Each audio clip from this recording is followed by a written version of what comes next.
Hello friends, welcome to my YouTube channel on agri guidance. तो आज हम लोग देखने वाले हैं आइडियो टाइप देखेंगे और जिसमें हम लोग जानेंगे कि आइडियो टाइप का डिफिनीशन क्या है। उसके बाद हम लोग आइडियो टाइप जानेंगे किसका किसका, तो वीट का जानेंगे। उसके बाद हम लोग मैज का देखेंगे। उसके बाद ग्राम का देखेंगे। उसके बाद हम लोग रेड ग्राम का देखेंगे। उसके बाद रेनफेड अपलैंड राइस का देखेंगे और ड्राईलैंड फार्मिंग का क्या होगा, ये सब सभी चीज़ हम लोग जानेंगे।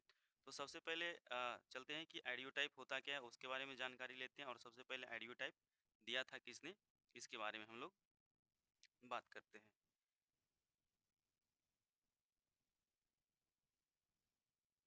तो सबसे पहले जो आइडियो टाइप दिया था वो किसने दिया था?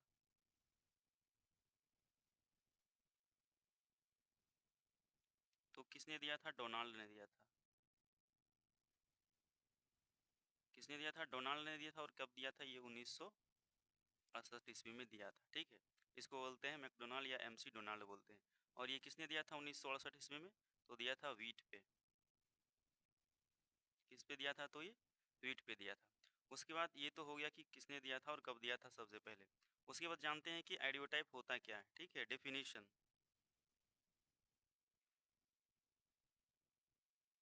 डिफिनीशन इसका क्या होता है कि आप देखेंगे बुक में तो बहुत सारे साइंटिस्ट जो है अलग अलग प्रकार से अपना डिफाइन करते हैं। तो एक जो जनरली इसको डिफाइन किया जा सकता है कि ideotype is a model plant. Ideotype is a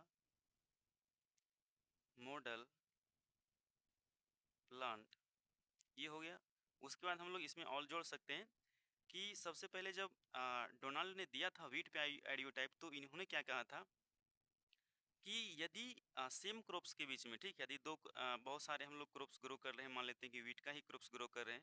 तो यदि सेम क्रॉप्स के बीच में कंपटीशन कम हो और वो वो जो बीड बीड को होता है, जो खरपतवार होते हैं, उसको compete करके आगे बढ़ सके, तो वो जो प्लांट होगा वो क्या होगा कि जनरली बेटर यील्ड देगा और सभी प्लांट से क्या होगा कि ज़्यादा यील्ड देगा और एक ग्रुप में रह करके। तो ये ये कहा था किसने? तो डोनाल्ड ने कहा था। तो इसमें हम एक जोड़ सकते हैं कि ideotype is a model plant which perform which perform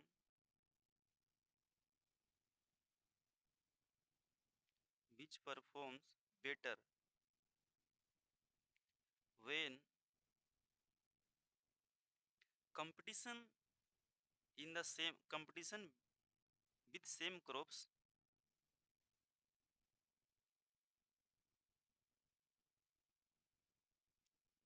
competition with competition with same crop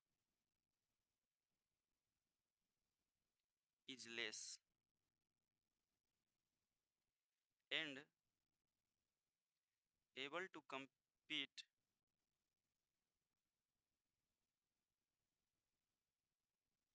with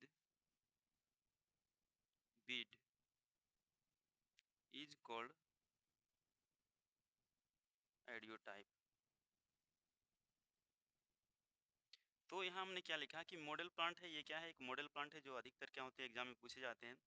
उसके बाद मैंने इसमें क्या लिखा है कि ये क्या होना चाहिए?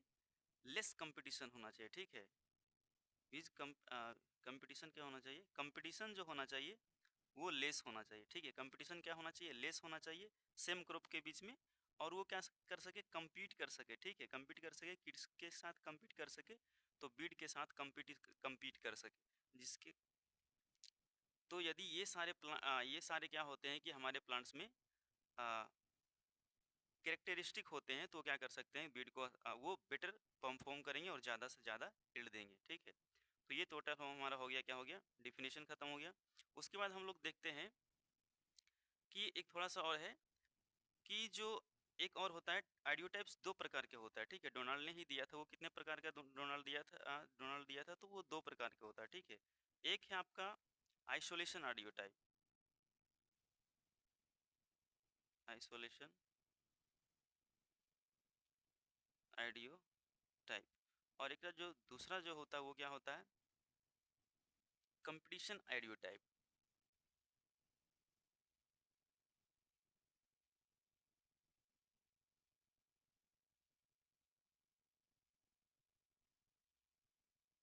ये जितने भी हम लोग कवर कर रहे हैं वो अरुण कत्यान से कवर कर रहे हैं, हो सकता है कि और अलग-अलग बुक में और भी टाइप के आडियो टाइप्स हो सकते हैं, ठीक है।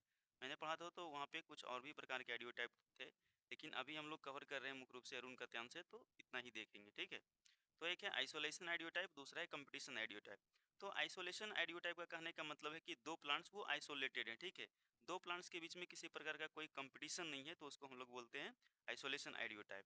उसके बाद कंपटीशन आइडियो टाइप जो कहाँ बेटर परफॉर्म करता है, तो मिक्स्ड क्रॉपिंग जब कर रहे हैं, इंटर क्रॉपिंग हम कर रहे हैं, तो वहाँ क्या होता है कि हम लोग कंपटीशन आइडियो टाइप को देखते हैं कि एक दूसरे के बीच में जो प्लांट हैं वो क्या होते हैं कि कितना कम्पीट करें, क्योंकि हम लोग मिक्स क्रॉपिंग जब करते हैं तो क्या करते हैं कि दो अलग अलग प्लांट को लगाते हैं, तो हम लोग देखते हैं कि जो मिक्स क्रॉपिंग है या फिर इंटर क्रॉपिंग है, तो इन बहुत सारे जो क्रॉप्स होते हैं, एक क्रॉप, दो क्रॉप या तीन क्रॉप, तो उसके बीच कंपटीशन क्या है, तो उसको हम लोग बोलते हैं कंपटीशन आइडियो टाइप। ये मुख्य रूप से हम लोग मिक्स्ड क्रॉपिंग में फॉलो करते हैं, और ये जो आइसोलेशन आइडियो टाइप जो है जब सेम क्रॉप को लगाते हैं तब फॉलो करते हैं, ठीक है। और उसके बाद इसको जो है किसने दिया था, आइसोलेशन आइडियो टाइप और कंपटीशन आइडियो टाइप को इसको दिया था डोनाल्ड और हैम्बलिन ने दिया था 1976 ईस्वी में। किसने दिया था, तो डोनाल्ड एंड हैम्बलिन ने दिया था, ठीक है। उसके बाद अब हम लोग आगे चलते हैं और देखते हैं कि वीट का आइडियो टाइप क्या है। Audio type of wheat,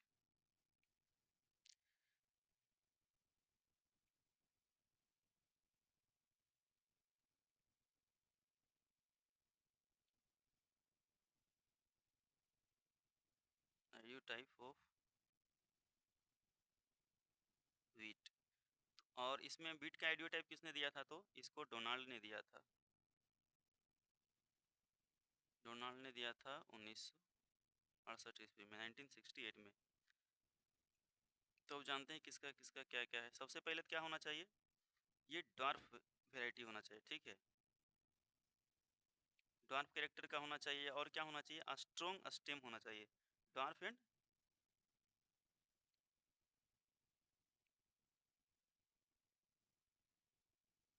strong stem होना चाहिए। लोजिंग रेसिस्टेंट होना चाहिए। क्या होना चाहिए, लोजिंग नहीं होना चाहिए, रेसिस्टेंट टू लोजिंग होना चाहिए। उसके बाद क्या होना चाहिए, इसके ईयर, ईयर क्या होना चाहिए, लार्ज ईयर होना चाहिए। लार्ज ईयर, ईयर किसको कहते हैं कि जो यहाँ से जो स्टेम गया उसके बाद क्या होते हैं कि तीन ऐसे बट जाते हैं, ठीक है। और इसमें क्या लगता है, एक ऊपर जाता है, और इसमें क्या होते हैं फिर ग्रेन्स आते हैं, ठीक है। इसमें जो ग्रेन्स आते हैं, इसमें बहुत सारे ग्रेन्स लगाते हैं, तो इसी को हम लोग क्या बोलते हैं, इसी को बोलते हैं, ये टोटल को क्या बोलते हैं, ईयर बोलते हैं। तो ईयर ज़्यादा रहेगा तो क्या होगा कि जनरली हमारा जो इल्ड रहेगा वो भी ज़्यादा होगा। तो लार्ज ईयर होना चाहिए, लार्ज एंड इरेक्ट ईयर होना चाहिए, लार्ज ईयर विथ इरेक्ट, नहीं तो ऐसे लिख सकते हैं लार्ज एंड इरेक्ट ईयर होना चाहिए। उसके बाद क्या होना चाहिए कि ऑन्स इसमें प्रेजेंट होना चाहिए, ठीक है। Awns should be present.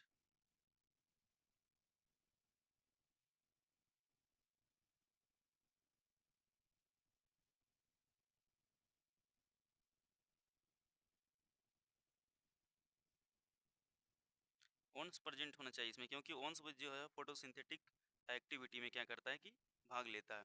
उसके बाद ये लार्ज ईयर होना चाहिए, लार्ज ईयर क्या करता है कि वीट में 50% जो फूड मटेरियल बनता है, जो फोटोसिंथेटिक एक्टिविटी होता है, वो कौन प्ले करता है, तो आ, हाँ, वीट में क्या करता है 50% जो फोटोसिंथेटिक्स जो एक्यूमुलेट होते हैं सीड में, उसमें कौन मुख्य रोल प्ले करता है, तो ईयर प्ले करता है। उसके बाद मेज में बारले में ये कितना होता है, तो बारले में 70% जो उसका ईयर होता है क्या करता है, योगदान देता है फोटोसिंथेटिक या एसिल मिलेट्स को एक्यूमुलेट करने में, ठीक है। उसके बाद हमारा पचमा है कि सिंगल क्लम्प होना चाहिए। सिंगल क्लम्प कहने का मतलब हुआ कि सिंगल स्टेम होना चाहिए, ताकि जो है कि अच्छे से फूड का एक मतलब कि छोटे से पार्ट में वो एक्यूमुलेट होना चाहिए। नहीं तो बहुत सारा ज़्यादा क्या होगा, क्लम्प होगा तो सभी तरह सब में एनर्जी होगा, और फूड ग्रेन्स जो बनेंगे क्या बहुत छोटे-छोटे होंगे। तो ये सिंगल क्लम्प होना चाहिए और उसके बाद क्या होना चाहिए कि translocation of food material, proper translocation of food material, proper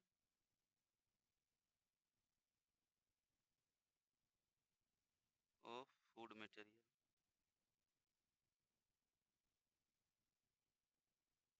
food material के क्या होना चाहिए, प्रॉपर ट्रांसलोकेशन होना चाहिए। उसके बाद पार्टीशनिंग जो होता है, partitioning partitioning proper partitioning of food material.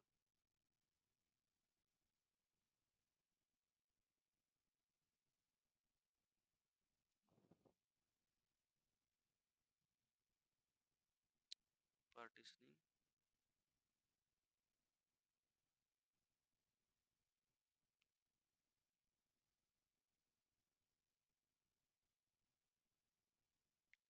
Partitioning proper partitioning of food material.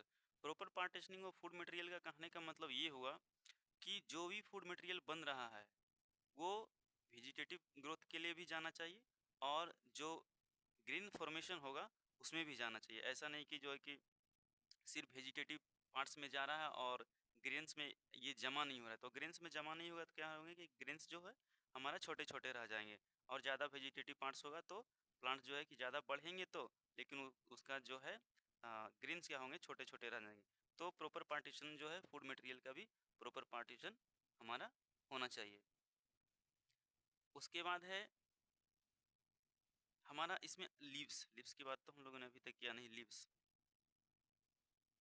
Leaves कहने से होना चाहिए फ्यू लीव्स होना चाहिए। फ्यू एंड इरेक्ट लीव्स होना चाहिए। Few and erect leaves. Few and erect leaves कहने का मतलब है कि बहुत ज़्यादा लीव्स नहीं होना चाहिए। यदि क्या होगा कि इसमें बहुत ज़्यादा लीव्स होंगे तो क्या करेंगे कि एक दूसरे पे शेड मतलब कि शेड करेंगे, एक दूसरे को ढक लेंगे, जिससे हमारा जो फोटोसिंथेसिस जितना होना चाहिए था वो नहीं हो पाएगा। फोटोसिंथेसिस कम होगा लेकिन जिंदा रहने की वो भी लीव्स जो ढके हुए हैं एक दूसरे से उसमें भी क्या होगा कि रेस्पायरेशन चलेगा, वो भी एनर्जी कंज्यूम करेंगे, उससे ट्रांसपिरेशन होगा, पानी का ज़्यादा कंज्यूम होगा। तो ये सारी चीज़ें क्या होगा कि कम लीव्स रहेंगे तो फोटोसिंथेसिस ज़्यादा होंगे क्योंकि एक दूसरे को ढकेंगे नहीं। तो फोटोसिंथेसिस ज़्यादा होंगे और जो रेस्पिरेशन वगैरह है, जो एनर्जी कंज्यूम होता है वो कम होगा और हमारा जो क्या होगा कि प्रोडक्शन ज़्यादा होगा। उसके बाद है कि फ्लोरेट्स। फ्लोरेट्स भी हमारा क्या होना चाहिए, ज़्यादा होना चाहिए और फर्टाइल होना चाहिए। More florets, more florets and should be fertile.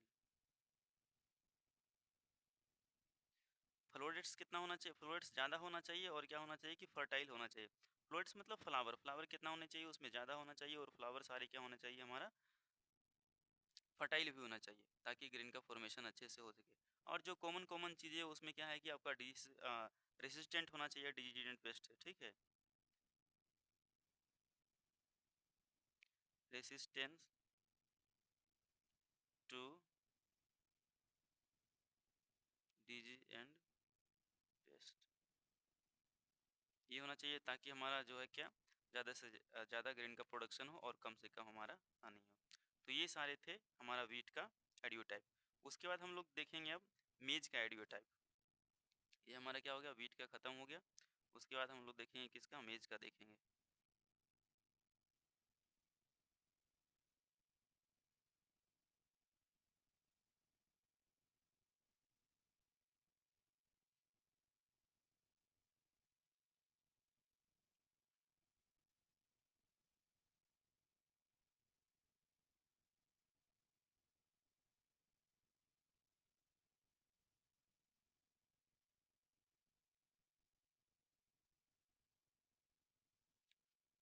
उसके बाद हम लोग किसका देखेंगे, अब देखेंगे हम लोग मेज का।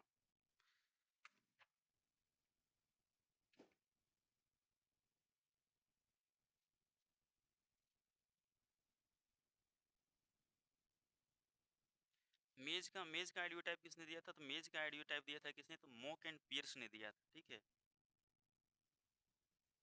मॉक एंड पियर्स ने दिया था। किसने दिया था? मेज का आइडियो टाइप किसने दिया था? तो मोक एंड पियर्स ने दिया था। तो अब मेज में क्या क्या चीज़ें होनी चाहिए? तो एक नंबर है, सबसे पहले क्या होना चाहिए कि जो लोअर लिप्स होना चाहिए, कैसा होना चाहिए? हॉरिजॉन्टल होना चाहिए। Lower lips should be horizontal. Lower lips कैसा होना चाहिए? हॉरिजॉन्टल होना चाहिए। अब लोअर लिप्स हॉरिजॉन्टल होने से क्या होगा कि जो फोटोसिंथेसिस है वो क्या होगा कि ज़्यादा होगा, क्योंकि फोटोसिंथेसिस के लिए ज़्यादा एरिया मिलेगा, लार्ज एरिया मिलेगा, क्योंकि वो हॉरिजॉन्टल रहेगा तब।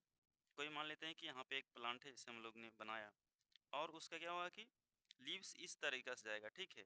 यदि किसी का लीव्स जो है कि इस तरीका से जा रहा, तो क्या होगा कि सनलाइट जो यहाँ से सन का जो किरण पड़ेगी वो ज़्यादा एरिया पर पड़ेगी। और मान लीजिए कोई लीव्स ऐसे है, ऐसे गया और फिर ऐसे आया, तो इस पे क्या होगा कि सनलाइट बहुत कम पड़ेगी, बहुत तिरछा पड़ेगी और बहुत कम पड़ेगी। और ऐसे रहेगा तो क्या होगा कि ज़्यादा सनलाइट पड़ेगी। तो लीव्स कैसा होना चाहिए? हॉरिजॉन्टल होना चाहिए। और ऐसे ऐसे रहेगा तो क्या होगा कि एक दूसरे को ढक लेगा, ठीक है। तो लीव्स कैसा होना चाहिए? जो लोअर लीव्स होना चाहिए वो कैसा होना चाहिए? हॉरिजॉन्टल होना चाहिए, ताकि मैक्सिमम फोटोसिंथेसिस क्या हो सके, आ सके। उसके बाद क्या है कि अ, दूसरा नंबर क्या है कि upper lip should be erect.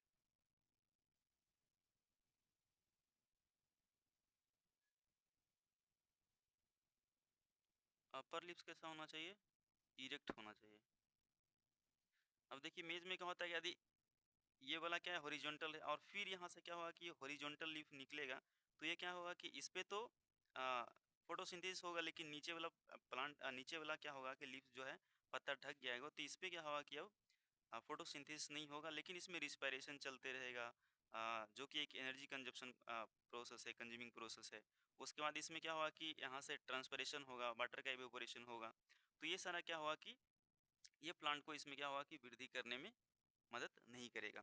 तो कैसा होना चाहिए? नीचे वाला जो लीव्स होना चाहिए वो हॉरिजॉन्टल होना चाहिए, और अपर वाला लीव्स जो होना चाहिए कैसा होना चाहिए? इरेक्ट होना चाहिए, ताकि जो है कि यहाँ भी फोटोसिंथेसिस कुछ हो सके, और यहाँ भी और क्या होना चाहिए, इस पे भी फोटोसिंथेसिस हो सके और यहाँ भी फोटोसिंथेसिस हो सके। तो अपर लिप्स कैसा होना चाहिए? इरेक्ट होना चाहिए। उसके बाद पौधे की लंबाई कितनी होनी चाहिए?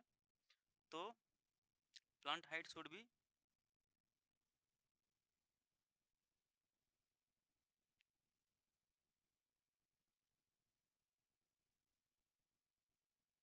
Plant height should be 1.5 metre. कितना होना चाहिए? 1.5 मीटर होना चाहिए। उसके बाद जो होना चाहिए, कितने कोब होना चाहिए? कितना कोब होना चाहिए? एक प्लांट्स में कितने कोब होना चाहिए? तो 2 से 3 कोब होना चाहिए। 2 to 3 कोब्स इन सिंगल प्लांट।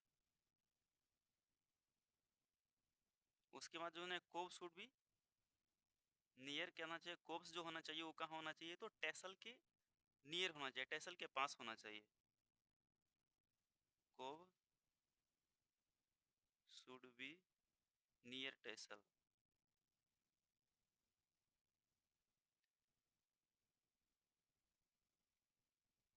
ठीक है, कहाँ होना चाहिए? तो टेसल के पास होना चाहिए। अब देखिए यदि कोब क्या होगा? कोब टेसल के पास होना चाहिए। यानी कि मान ये यहाँ पे जा रहा है, यहाँ पे क्या हो गया, इसका ये टेसल आया, ठीक है। इसका टेसल आया, यहाँ पे क्या है कि लीव है। तो जो इसके पास होगा कि जो भी फोटो यहाँ मान लेते हैं कि बनेंगे, तो यहाँ पे जो को बन रहे हैं, तो यहाँ पे लीव्स है, तो क्या होगा कि फोटोसिंथेसिस का ट्रांसलोकेशन क्या होगा कि यहाँ से जल्दी हो जाएगा, ठीक है। तो ज़्यादा क्या होगा कि क्रॉप्स का जो ग्रीन प्रोडक्शन है वो ज़्यादा होगा। तो क्रॉप्स कहाँ होना चाहिए? तो आपका टेसल के पास होना चाहिए। उसके बाद और क्या क्या है इसमें चीज़ें,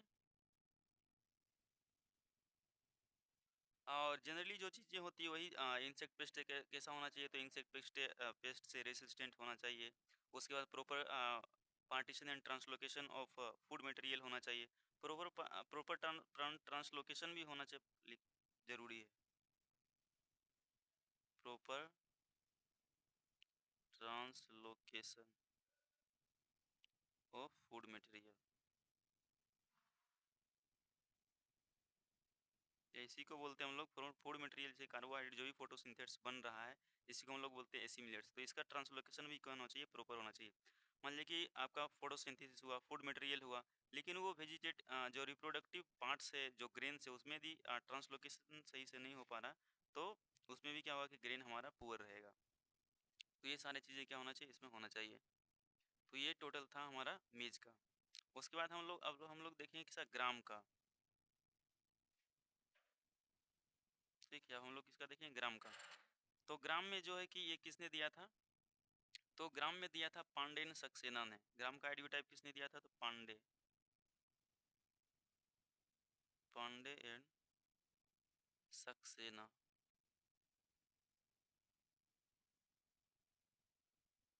किसने दिया था, ग्राम में आइडियो टाइप किसने दिया था, तो पांडे एंड सक्सेना ने दिया था।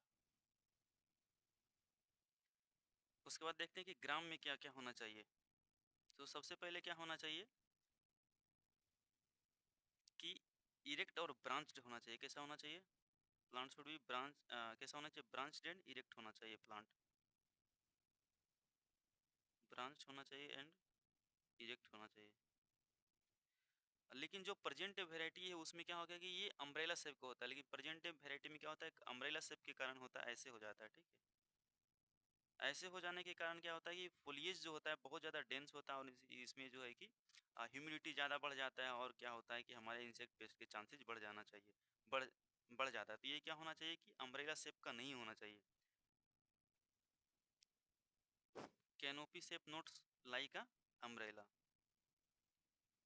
Canopy shape of gram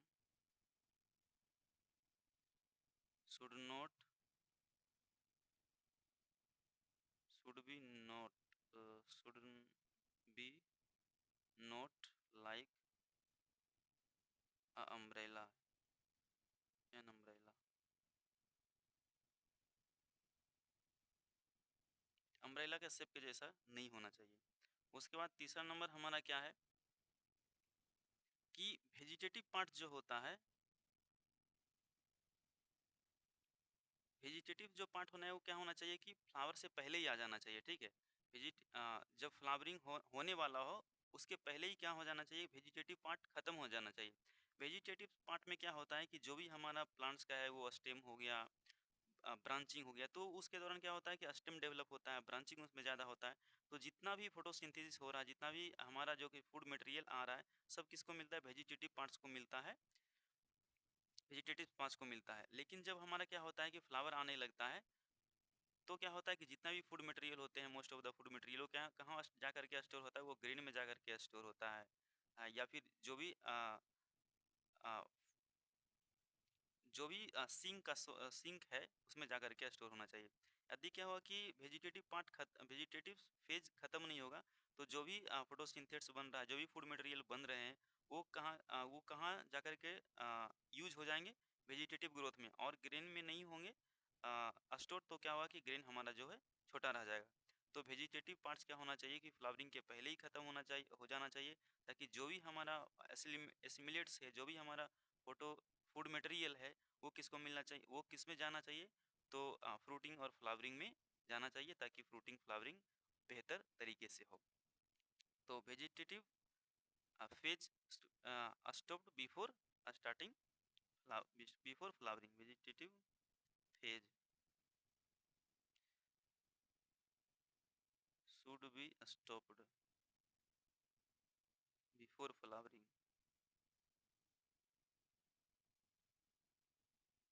vegetative parts कितना होना चाहिए, फ्लावरिंग के पहले खत्म हो जाना चाहिए। उसके बाद क्या है चौथा नंबर में, कि आप देखेंगे क्या होता है कि एक प्लांट ले लेते हैं, मान लीजिए एक प्लांट्स ले लेते हैं। तो यहाँ से एक ब्रांच निकला, यहाँ से एक ब्रांच निकला, फिर यहाँ से निकला, फिर यहाँ से निकला। तो क्या होता है कि यहाँ पे क्या होता है कि एक लीव्स निकलते हैं इस तरीका से, ठीक है, यहाँ से इस तरीका से लीव्स निकलते हैं। तो ये जो यहाँ पे से लीफ निकलते हैं, यहाँ से क्या होना चाहिए कि यहाँ से पोड बनना चाहिए। यहाँ से कितना बनना चाहिए, 2 से 3 पोड यहाँ होने चाहिए। कितना पोड होने चाहिए, 2 से 3। ईच लीफ एक्सिस पर कितना होना चाहिए, 2 से आपका 3 पोड होना चाहिए, ठीक है। 2 से 3 पोड होना चाहिए ईच लीफ एक्सिस पर। और एक जो होता है हमारा, जो एक पोड होता है उसमें कितना ग्रेन रहना चाहिए, उसमें हम 2 से 3 ग्रेन रहना चाहिए, 2 या फिर 3 ग्रेन हमारा क्या रहना चाहिए। तो कितना रहना चाहिए। उसके बाद लॉन्गर पोड होना चाहिए। पोड क्या होना चाहिए, pod should be long, pod should be long होना चाहिए। उसके बाद पोड शुड बी लॉन्ग होना चाहिए। उसके बाद हमारा क्या है, 2 to 3 longer pods, 2 to 3 longer pods at each leaf axis।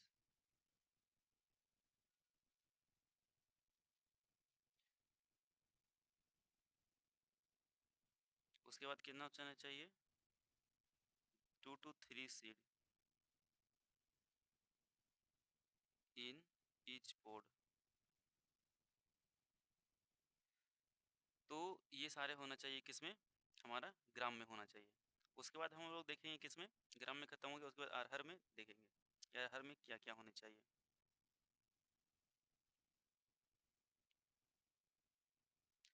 अरहर, तो अरहर में क्या होता है कि अरहर में इसमें किसने दिया, तो इसमें भी पांडे एंड सक्सेना ने दिया था। किसने दिया था, अरहर का जो आइडियोटाइप किसने दिया था, पांडे एंड सक्सेना ने दिया था। ठीक है, इसमें क्या होना चाहिए कि देखिए अरहर में क्या होता है कि ग्रोथ इसका सबसे मेन प्रॉब्लम क्या है कि अरहर में कि जो शुरुआती का जो फेज होता है, 1-2 महीना जो फेज होता है उसमें क्या होता है कि बिल्कुल भी क्या होता है कि प्लांट्स बहुत धीरे धीरे ग्रो करते हैं।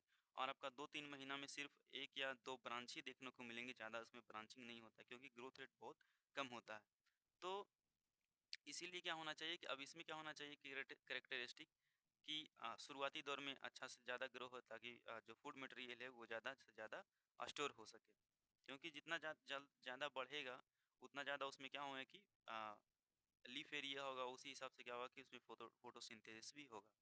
तो इसमें क्या होना चाहिए, ग्रोथ क्या होना चाहिए, फास्ट ग्रोथ होना चाहिए at starting time.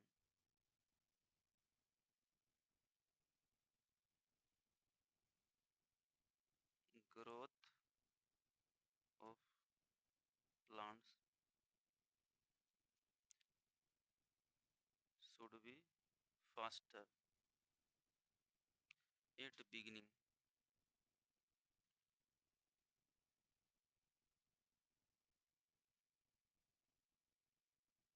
Eight beginning period. उसके बाद दूसरा यहाँ क्या होना चाहिए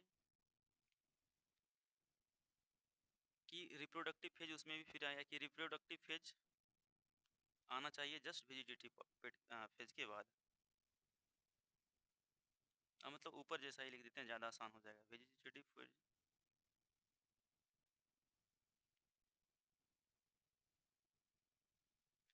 फेज शुड बी एंड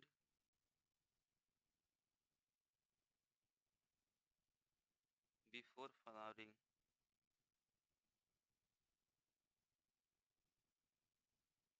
उसके बाद क्या होना चाहिए, ईच फ्लोरल एक्सिस पे 2 से 3 फ्लावर होना चाहिए।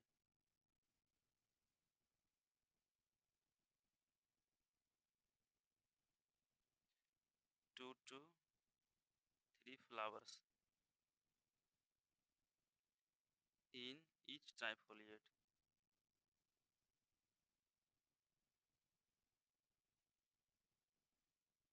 कहने का मतलब हुआ कि मान लेते हैं कि एक कोई अरहर का प्लांट है, तो क्या होता है इसमें ब्रांचिंग होता है और यहाँ से क्या होता है एक पत्ते निकलते हैं, जो एक पत्ता, दो पत्ता और तीन, ये तीन ऐसे कर करके यहाँ से यदि निकलेंगे तो यहाँ से भी रहेंगे 1 2 एंड 3।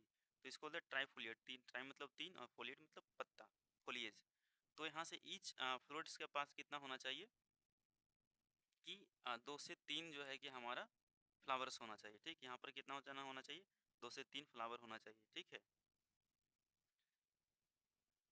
उसके बाद होना चाहिए सिंक्रोनाइज फ्लावरिंग होना चाहिए। फ्लावरिंग कैसा होना चाहिए, सिंक्रोनाइज होना चाहिए, नहीं सारा फ्लावर कब आना चाहिए, एक ही बार आना चाहिए।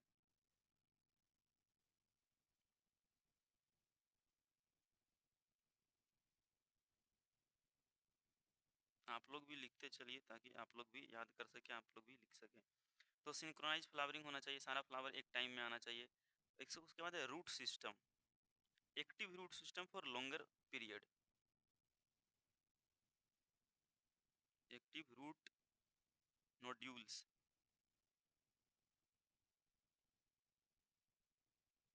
Active root nodules for longer period.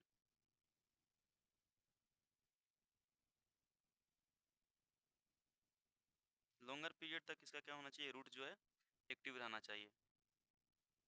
उसके बाद क्या है कि वही जनरल चीज जो डिजीज एंड पेस्ट से कितना होना, क्या होना चाहिए हमारा, रेसिस्टेंट होना चाहिए, फूड का पार्टीशनिंग अच्छा से होना चाहिए, ये सारी चीज़ें कितना होना, क्या होना चाहिए इसमें होने चाहिए। तो ये तो पूरा ख़त्म हो गया। उसके बाद अरहर का भी ख़त्म हो गया। उसके बाद हम लोग देखेंगे कि रेनफेड अपलैंड राइस में क्या क्या होना चाहिए।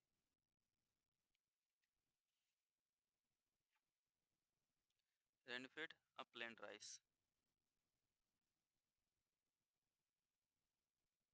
Rainfed upland rice. तो रेनफेड अपलैंड राइस में क्या क्या होना चाहिए। तो सबसे पहले क्या होना चाहिए कि अपलैंड, अपलैंड का मतलब होता है कि, तो सबसे पहले हम तो लोग समझते हैं रेनफेड। रेनफेड कहाँ क्या होता है कि जहाँ पे टोटली जो क्रॉप्स है वो डिपेंडेंट होते हैं किस पे, तो रेन पे डिपेंडेंट होते हैं, मानसून पे डिपेंडेंट होते हैं। वहाँ पे इरिगेशन फैसिलिटी बहुत ही कम होता है, तो उसको बोलते हैं हम लोग रेनफेड एरिया। उसके बाद अपलैंड, और रेनफेड में क्या, अपर लैंड में, अपलैंड में क्या होता है कि वहाँ बारिश की पानी नहीं पहुँच पाती है, वहाँ ज़्यादा क्या होता है कि सुखाड़ रहता है, तो उसको बोलते हैं हम लोग अपलैंड। तो उसमें क्या क्या कैरेक्टरिस्टिक होना चाहिए। तो सबसे पहले क्या होना चाहिए कि फास्टर ग्रोथ होना चाहिए उसमें, ठीक है।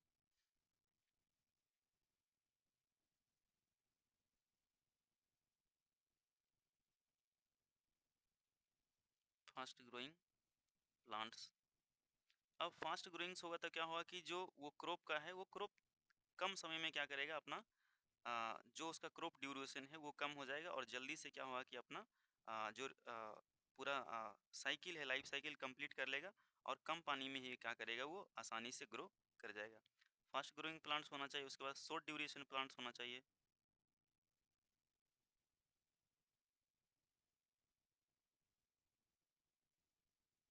शॉर्ट ड्यूरेशन प्लांट्स होना चाहिए, कितना से कितना दिन तक होना चाहिए। तो इस एरिया में तो होना चाहिए 85 से 100 दिन का होना चाहिए, 85 से 100 डेज का होना चाहिए, यानी कि ये जो है 85 से 100 दिन में अपना लाइफ साइकिल कंप्लीट करना चाहिए। अब 85 से 100 दिन में अपना लाइफ साइकिल कंप्लीट कर लेगा, तो इसको पानी कम चाहिए, पानी हमारा कम पानी में भी हो जाएगा, कम फर्टिलाइजर देंगे उसमें भी हो जाएगा। क्योंकि फर्टिलाइजर भी हम क्या कर सकते हैं कि रेनफेड अपलैंड राइस में बार बार नहीं दे सकते, क्योंकि जब फर्टिलाइजर देंगे तो उसको घुलने के लिए पानी चाहिए, इरिगेशन देना पड़ेगा, तब तो वो मिट्टी में घुलेगा, और तब जा करके क्या होगा कि रूट के थ्रू एब्जॉर्प्शन होगा। तो क्या होना चाहिए कि फर्टिलाइजर भी हम लोग एक ही टाइम में, जो रेनफेड अपलैंड राइस होता है, फर्टिलाइजर हम लोग शुरू शुरू में ही डाल देते हैं सारा, NPK सारा एक ही बार में डाल देते हैं। लेकिन जो हमारा इरिगेटेड होता है उसमें नाइट्रोजन को पार्टीशनिंग करके डालते हैं, क्योंकि नाइट्रोजन में ज़्यादा लीचिंग हो जाता है, उसके बाद वोलेटाइलाइजेशन हो जाता है, डीनाइट्रिफिकेशन हो जाता है, तो उसको पार्ट वाइज डालते हैं। और फास्फोरस और पोटेशियम को एक ही बार में हम लोग इसीलिए डाल देते हैं कि उसका जो रिलीज होता है वो धीरे धीरे करके होगा। जैसे हम डालें तो तुरंत, जिस प्रकार से हमारा नाइट्रोजन क्या होता है, यूरिया जो होता है तुरंत रिलीज कर देता है, जो भी रिलीज हो जाता है, लेकिन फास्फोरस जो होते हैं वो धीरे धीरे रिलीज होते हैं। इसीलिए हम लोग क्या करते हैं कि फास्फोरस को जो इरिगेटेड एरिया होता है, और पोटेशियम को एक ही बार में हम लोग डाल देते हैं। तो ये ना चाहिए, शॉर्ट ड्यूरेशन का होना चाहिए, फास्ट ग्रोइंग होना चाहिए। उसके बाद क्या होना चाहिए इसमें, डीप रूटेड सिस्टम होना चाहिए। कैसा होना चाहिए, डीप रूटेड सिस्टम होना चाहिए। अब डीप रूटेड सिस्टम क्या होगा तो क्या होगा कि वहाँ पे ड्राउट एरिया रहता है, तो पानी कम रहता है, तो नीचे जा करके ये वाटर को अपटेक कर सके। उसके बाद इसमें भी सिंक्रोनाइज फ्लावरिंग होना चाहिए। उसके बाद इसमें क्या होना चाहिए, 400 पिनिकल्स, 400, ये फैक्ट से आपको याद रखना पड़ेगा। 400 पेनिकल्स पर स्क्वायर मीटर, कितना होना चाहिए, पर स्क्वायर पर स्क्वायर मीटर कितना होना चाहिए आपका? 400 पेनिकल्स होना चाहिए। उसके बाद अर्ली होना चाहिए। क्या होना चाहिए? अर्ली, ताकि फास्ट ग्रोइंग अर्ली, ऐसे जनरली एक ही बात हुआ कि फास्ट ग्रोइंग होगा तो अर्ली होगा ही। स्ट्रॉन्ग एंड फर्टाइल टिलर होना चाहिए। स्ट्रॉन्ग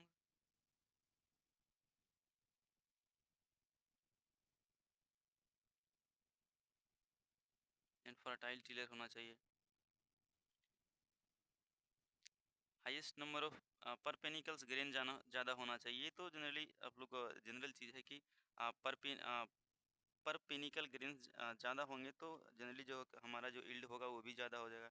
मॉडरेट सीड डोरमेंसी, ये क्या फैक्ट क्या है कि मॉडरेट सीड डोरमेंसी, ये आपको समझना जरूरी है। मॉडरेट सीड डोरमेंसी, तो मॉडरेट सीड डोरमेंसी होगा तो देखिए क्या होगा कि जनरली हम जो क्या करते हैं कि जो रेनफेड एरिया होता है वहाँ जब कुछ को तो क्या करते हैं कि ऐसे ही हम लोग डायरेक्ट ट्रांसप्लांटिंग कर देते हैं, और कुछ एरिया में जो है कि इसमें क्या होता है जनरली जो रेनफेड अपलैंड एरिया होता है तो वहाँ पे क्या होता है कि पानी की बहुत कमी होती है, तो वहाँ क्या होता है कि हम लोग डायरेक्ट ट्रांसप्लांटिंग करते हैं। तो डायरेक्ट ट्रांसप्लांटिंग में क्या होना चाहिए कि यदि ऐसे ही हम लोग सीड को छिड़क दिए हैं, ब्रॉडकास्टिंग कर दिए हैं फील्ड में, तो उसमें क्या होगा कि डोरमेंसी बहुत ज़्यादा होगा, तो उसके लिए मॉइस्चर बहुत ज़्यादा दिनों तक बना हुआ रहना ज़रूरी है, क्योंकि उस दौरान में क्या होगा उसका डोरमेंसी पीरियड ब्रेक होगा। तो यदि क्या होगा कि बहुत ज़्यादा डोरमेंसी रहेगा तो उसको बहुत टाइम तक हमको मॉइस्चर प्रोवाइड करवाते रहना होगा। लेकिन क्या होगा कि डोरमेंसी पीरियड यदि बहुत कम है तो 1-2 दिन, 3 दिन, 4 दिन हम लोग मॉइस्चर प्रोवाइड किए तो सीड जल्दी से जर्मिनेट हो गया। तो मॉडरेट डोरमेंसी रहेगा तो सीड जर्मिनेशन क्या होगा कि जल्दी होगा। और यदि हम लोग सीड बेड प्रिपरेशन हम लोग जो है कि आ, हम लोग सबसे पहले यदि डायरेक्ट ट्रांसप्लांटिंग नहीं, डायरेक्ट सीडिंग नहीं कर रहे हैं, ट्रांसप्लांटिंग कर रहे हैं, तो वहाँ भी हम लोग क्या होता है कि ज़्यादा वाटर की ज़रूरत पड़ता है। तो यदि हमारा क्या होगा डोरमेंसी कम रहेगा तो वो जल्दी से सीड जर्मिनेट करेगा, और क्या होगा कि पानी का कम ज़रूरत होगा। ठीक है, उसके बाद डिजीज एंड पेस्ट से क्या होना चाहिए? डिजीज एंड पेस्ट से रेसिस्टेंट होना चाहिए। तो ये सारा चीज़ें हम लोगों ने रेनिफेड अपलैंड राइस का कवर कर लिया। और उसके बाद है क्या है dryland farming, audio type for dryland farming.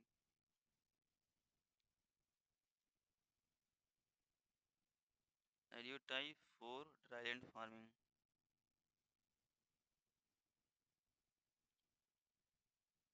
अब ड्राईलैंड फार्मिंग क्या, जो भी अभी ने हम लोग अपलैंड राइस में देखा है, अपलैंड राइस में वही सारा चीज़ इसमें भी क्या होगा कि एडियो टाइप जो है इसमें फॉलो होगा। शॉर्ट ग्रोथ ड्यूरेशन होना चाहिए, इफेक्टिव रूट सिस्टम यानी कि डीप रूट सिस्टम होना चाहिए। उसके बाद एक है ड्राउट टॉलरेंस। ड्राउट टॉलरेंस भी हम एक चीज़ इसमें इंक्लूड कर सकते हैं। ठीक है, यहाँ पे एक चीज़ और इंक्लूड कर लीजिए। कितना हुआ है? 1 2 3 4 5 6 7 8 7 8 ड्राउट टॉलरेंस।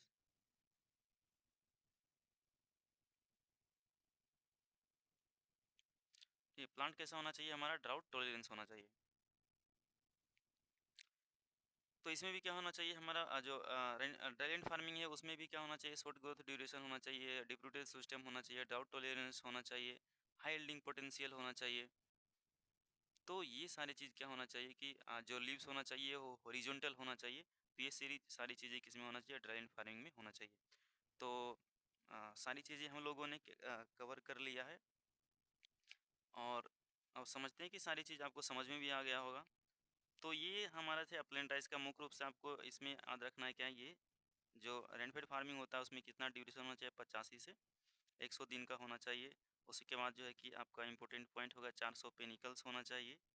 और राइस में, अपलैंड राइस में क्या होना चाहिए? मॉडरेट डोरमेंसी होना चाहिए। डिप्रेडेड सिस्टम तो ऐसे भी याद रहेगा, शॉर्ट ड्यूरेशन का होना चाहिए, फास्ट ग्रोइंग होना चाहिए, सब तो ऐसे भी याद रहेगा। उसके बाद हम लोग इंपॉर्टेंट पॉइंट्स देख लेते हैं इसमें क्या है।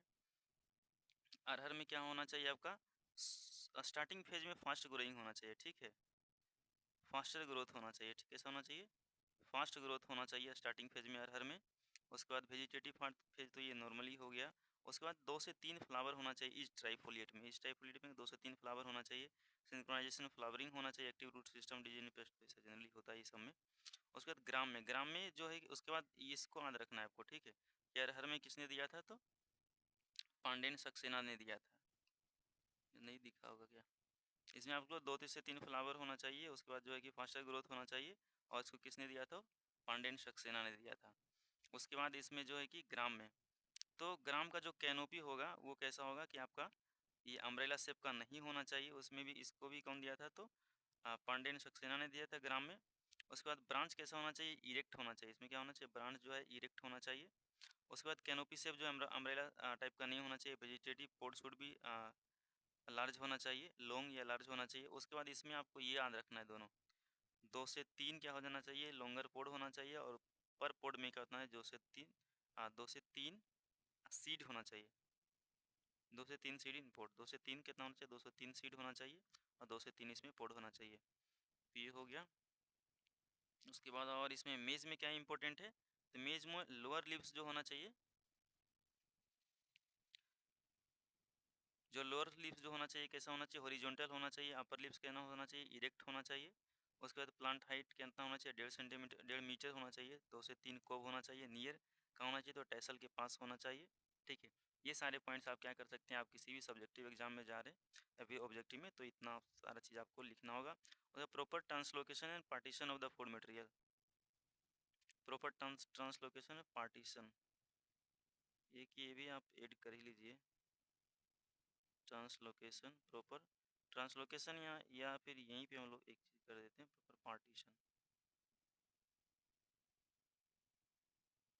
Proper partition and translocation of the food material होना चाहिए। तो ये सारे मेज में होना चाहिए, ठीक है। उसके बाद हम लोग वीट में क्या होना चाहिए, तो वीट में पॉन्स होना चाहिए प्रेजेंट, ठीक है। सिंगल क्लम्स होना चाहिए। Proper translocation, proper partition, few and erect होना चाहिए। मोर फ्लोरेट्स होना चाहिए, रेजिस्टेंट टू डिजीज पेस्ट। तो इसका सभी पॉइंट आप लोग को याद करना होगा, ठीक है। ये कितना करता है, इसका ईयर याद रखना है कि ईयर जो है इसका फोटोसिंथेसिस में कितना मदद करता है, 50%। और बार्ले में कितना करता है, तो 70%। ये किस, उसके बाद क्या है कि वीट को कौन दिया था, डोनाल्ड दिया था। कब दिया था, तो 1968 ईस्वी में दिया था।